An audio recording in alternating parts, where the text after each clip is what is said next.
araw bago ipalabas sa Netflix ang Jongson Creature Season 2 ay nagsagawa sila ng online press conference. Tampok ang pangunahing bida na sina actor Park Seo-joon and actress Han So-hee at kabilang din sina actors Lee Moo-sang at Lee Yoon-so.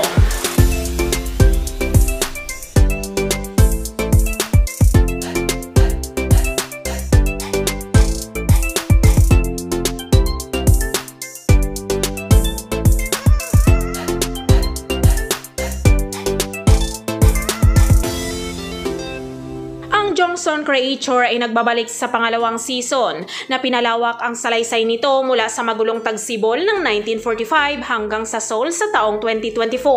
Ang pagpapatuloy na ito ay tinakda laban sa backdrop ng mga kahangahangang likha na isinilang mula sa kasakiman ng tao ay higit na pinagsasama ang kapalaran ni Ho Jae na kahawig ni Jang Tae-sang at Yoon Chi-ok.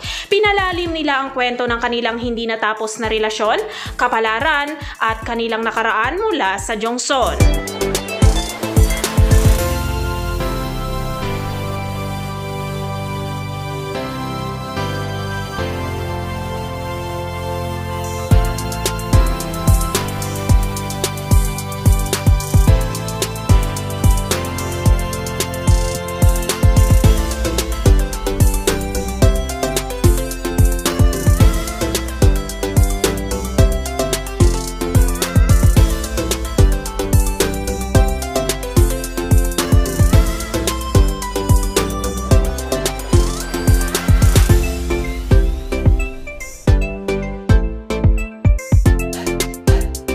Jongson Creature Season 2 ay binubuo ito ng 7 episodes at ipinalabas na noong September 27, 2024 sa Netflix.